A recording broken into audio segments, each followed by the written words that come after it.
Sue's had children and she's enjoyed being out in the sun, and she's gone through menopause. So the hormonal changes, the sun, childbirth, have resulted in having quite significant melasma. Melasma is an inflammatory condition where the melanocytes of the skin, they start to get really active and they cause darkening and pigment of the skin, very much like a mask.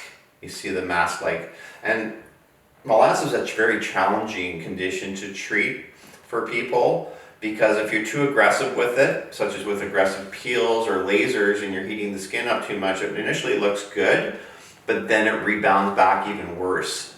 So it's a misunderstood condition. People think it's just hyperpigmentation, but actually it's inflammatory. So we put her on a skincare program that helps oil control, will help with retinols to help the skin turn over, growth factors to help to give the skin ingredients that are going to help message the DNA and the turnover of the cells that are going to be healthy.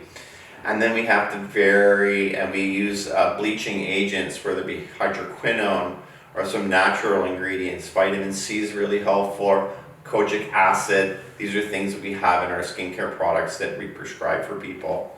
So we put Sue on these products, and it takes time and it takes commitment from the patient. And over a course of about 6 months, she had a significant improvement in her melasma.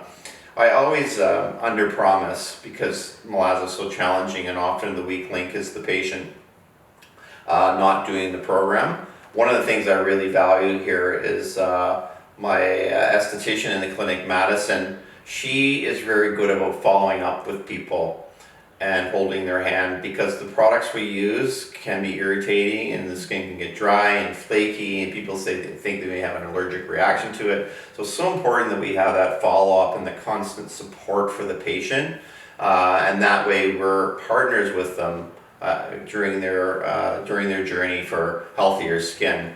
And the other piece to Sue that may not have, I don't know if it came up in her story or not, but is that we provided her with Botox and dermal filler, because some of the darkening that she had was underneath her eyes, and she had some sagginess as well and some hollowing, and that created even darker because of the shadow as well as the melasma. So when you see melasma and darkness, it's not just the melasma, but it was the hollowing that she was getting in her face, and she was having some quite heavy bags underneath her eyes. So by using dermal fillers to help with the lateral vectors of the face and to lift up, and then to fill some of the hollows, we made a dramatic improvement in terms of her general appearance and the darkening underneath the eyes and her cheeks. So we're so happy with Sue. It's been about a 3 or 4 year program with her, and she's exceeded my expectations of what kind of result, and it's so happy to see someone who I've known for so